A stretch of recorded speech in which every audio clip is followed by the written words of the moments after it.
Hello, my name is Jean-Jacques Nantel. Even if the whole world knows that our industrial way of living is unsustainable, very few people are getting ready for the environmental crisis predicted by our most famous ecologists. If it is like that, it is of course because individuals feel powerless in front of such a global crisis, but it is also because most people didn't suffer from it yet. Since everybody around them remains calm, they believe and hope that they will be spared. In other words, before doing anything about it, they wait until they feel pain, or if you want, until it's too late. That attitude is even more common in our former third world, where 6 billion and very soon 8 billion poor people try to become as rich as Westerners by copying everything we do, even our mistakes.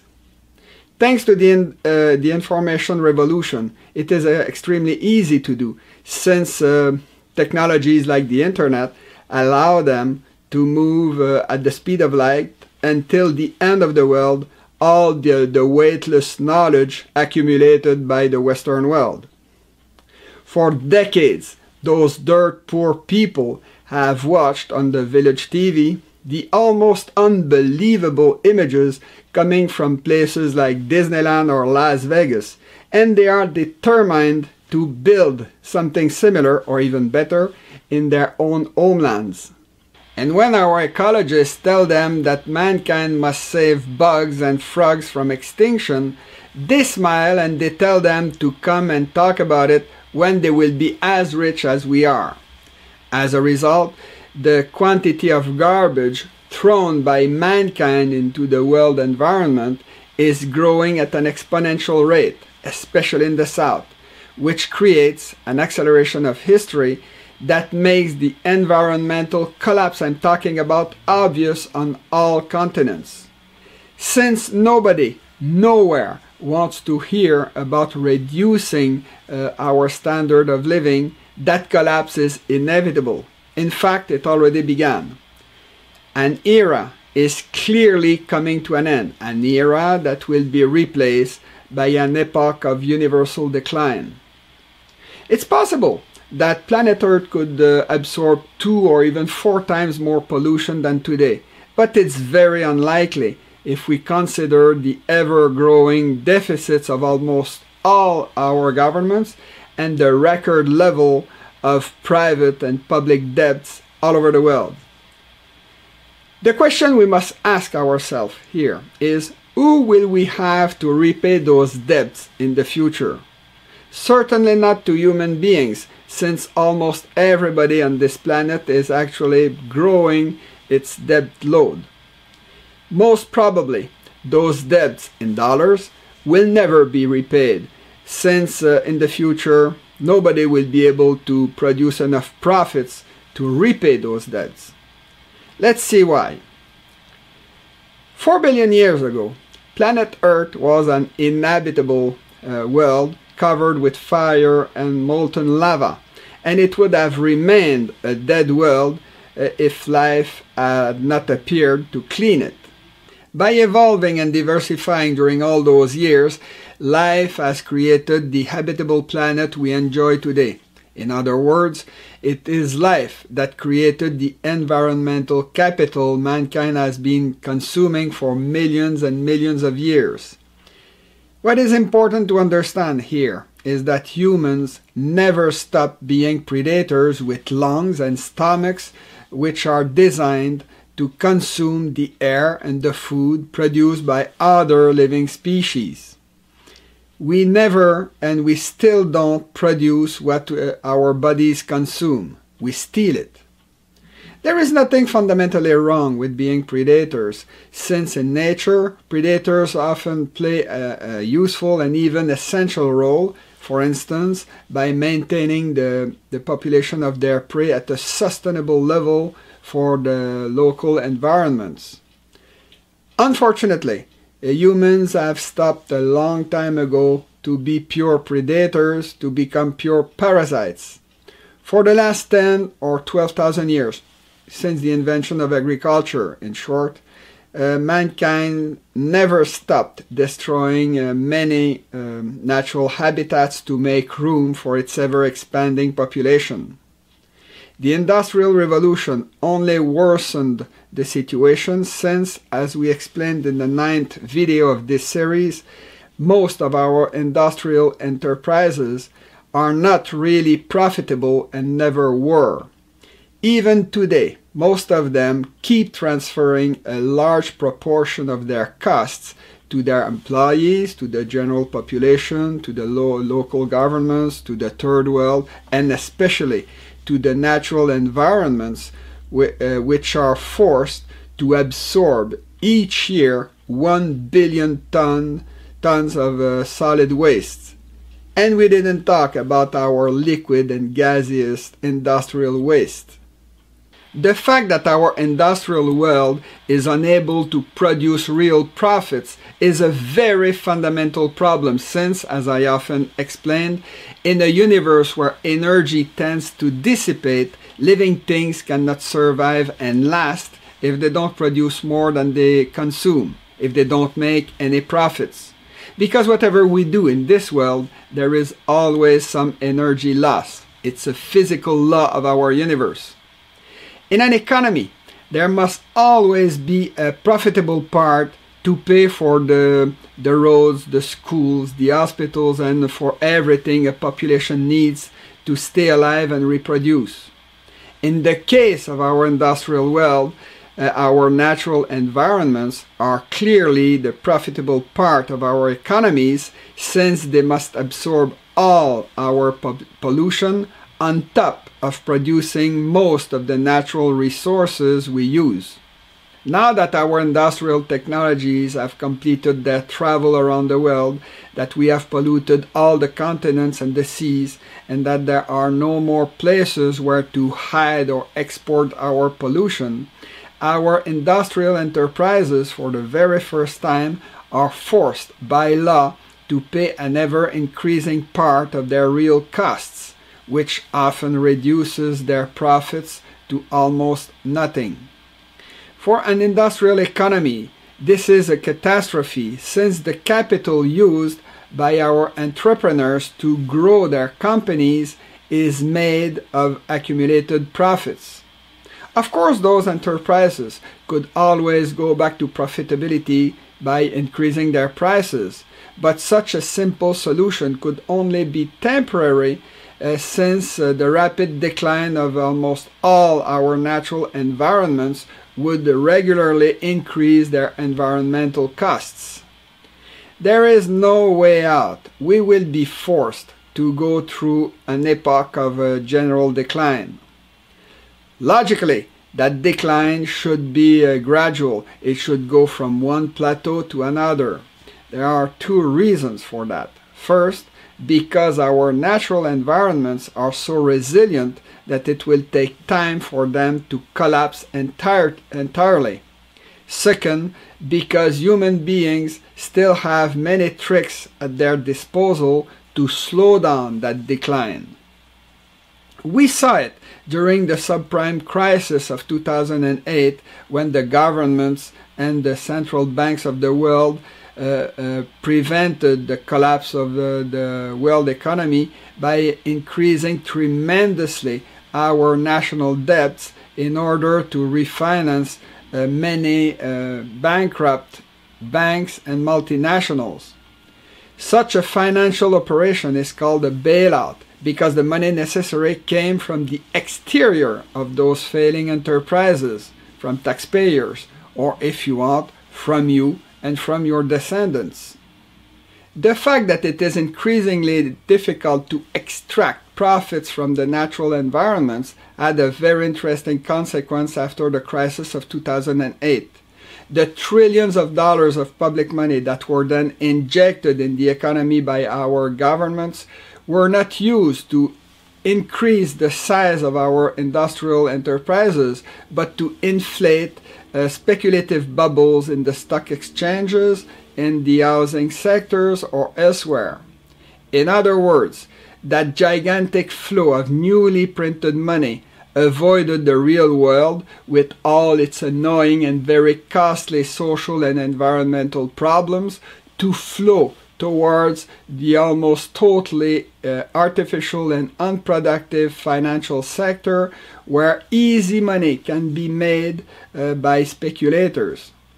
It is noteworthy that those speculative bubbles were especially profitable for the financiers, those super predators who don't produce anything useful and whose work is to move your money as fast and as often as possible so that a lot of it can fall into their own pockets. Those parasites who know that our modern economies follow cycles that last normally about 10 years recently amass a very large capital by selling their overvalued stocks to small investors. Their plan is to buy for a fraction of their value the properties and the other belongings of those small investors when the next financial crash will have ruined them. The bankers, who belong to the same useless financial community of unproductive predators, have the same crooked mentality. Since they know that the enormous national debts created since 2008 would prevent any new bailout of their banks, they lobbied hard all over the developed world to convince politicians to pass laws that will allow them to steal money from the individual bank accounts during the next financial crisis. This is called a bail-in because the money will then come from inside the bank, from your bank accounts. In exchange for the money they will confiscate, they will give you a nice sheet of paper where it will be written that you own a tiny fraction of their failed banks. When, after a small respite, the world economies will have fallen even lower, the private bankers who control our central banks will almost certainly do the following two things. First, they will inform their friends and family to invest their money in durable goods like real estate or precious metals. This being done, they will create out of thin air many trillions of dollars that will be injected in the economy to reduce to almost nothing the value of our national debts. In other words, they will create inflation and, if necessary, hyperinflation that will also reduce the value of your salaries, your pension, and of everything you will own. In short, you will be again on the losing side of the deal. If those dirty little tricks will save rich people from bankruptcy at your expense, that won't change the fact that mankind as a whole will be unable to find enough capital to restart the world economy. Some will say, that could be, but at least we will be able to start again with a clean slate. We will have eliminated our debts. False. Those debts will still be with us. Our natural environments will still be destroyed and will still need to be restored. People must understand that money is not something real. It is a purely conventional and artificial tool, almost a figment of our imagination. On the other hand, poverty, hunger, discomfort, and filth are real. Like it or not, the poisoning of the air, the water, and the food we consume will soon force us to massively reduce the pollution we produce in such a way that the last remaining natural environments will be able to absorb it all. Unfortunately for mankind, the level of pollution I'm talking about will be extremely low as our future standard of living. Most people hope that science will then come to our rescue, but it is unlikely for many reasons. Yes, it's true, we do have some very promising technologies that are environmentally friendly. For instance, we now know how to produce electric cars or renewable energy that can outcompete anything found on the market. the 3D printers that allow normal people to make at home a lot of products with recycled plastic or metal, have the potential to reduce significantly our transportation costs and the need to have so many polluting factories. Significant progress has also been made in genetics with nanotechnologies or with super light materials like graphene. This being said, we still cannot expect science to discover on time simple and easy solutions to all our problems. Science doesn't work like that. There is nothing magical in it. To begin with, laboratories and scientists are extremely costly, and it's even worse if we take into account the cost of replacing an old technology by a new one. Just think about the investment necessary to install all over the world solar panels. The problem here is that, as we just showed, our industrial world will soon be unable to find new capital to invest. There is also the fact that the scientific method is very efficient when it is used to study a phenomenon where only one or two parameters vary at the same time. It is relatively inefficient when it is used to study complex situations.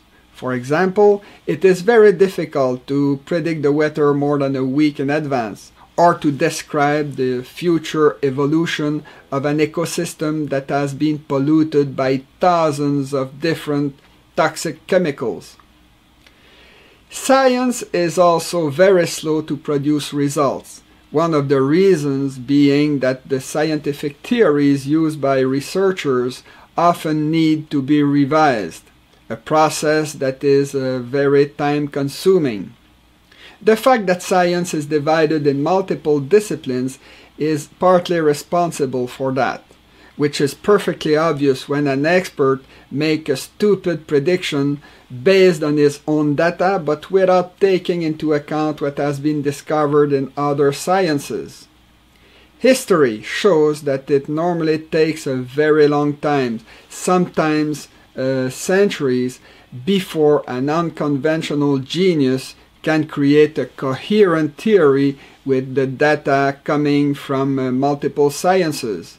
And it takes even more times before that theory can become widely accepted or proven. It also happens that scientists are distracted in their work by discoveries they made by chance, discoveries that have nothing to do with what they were told to find. Scientific progress can also be slowed down by a religion, an ideology, or a political group.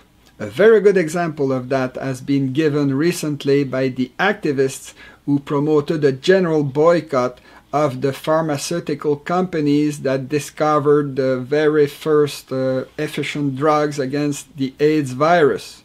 Those activists wanted to punish those totally private enterprises because they wanted to make as much money as possible by selling the product of their own work.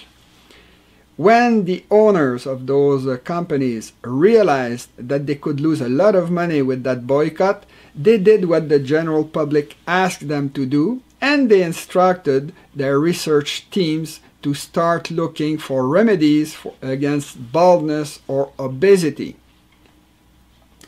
The most important impediment to the progress of science is probably the fact that it always takes a very long time to create an open and creative culture. These days, the revolutionary discoveries that would allow us to face the present environmental crisis are still coming from the Western world, from places like the Silicon Valley in California. Almost nothing fundamentally new comes from Latin America, Black Africa, or the Islamic world. Japan, which has been an industrial powerhouse for a century, certainly improved a lot of the Western technologies, but it would be difficult to name one or two fundamental discoveries made by its culture, something like the laser or the internet, for example. The rest of Asia follows the lead of Japan and keeps copying the Western world. Why is it like that? Mainly because most non-Western cultures have been punishing their unconventional thinkers for centuries, if not millennia. An anecdote will show you what I mean by that. I lived for 3 years on the Shanghai University campus in China, and every September the whole place was invaded for 2 long weeks by thousands and thousands of young soldiers who were patrolling the campus in military fatigues and under the command of officers who sometimes forced them to stay at attention under the rain. Contrary to what you may think, those young soldiers were not there to prevent another student revolt like the one that ended up with the Tiananmen Square massacre of 1989. No, those young soldiers were simply the new students of that university, students who were trained to obey orders without asking any question. In China, very young children are taught to respect and honor their dead ancestors, the elderly people, and the authorities. There is only one political party in the country, the Communist Party. Soldiers and policemen are everywhere, especially around places like the Tiananmen Square. The internet is severely controlled, etc. Those are only some of the methods used in China to discourage dissidents, which of course tends to kill any genuine creativity. We can say about the same thing for the other non-Western cultures. The fact that the Western world is now decadent and no longer produces the quantity or the quality of young people the world would need to produce the most indispensable scientific discoveries doesn't bode well for the future of science. This is one of the consequences of the famous sex and drugs and rock and roll of the 1960s.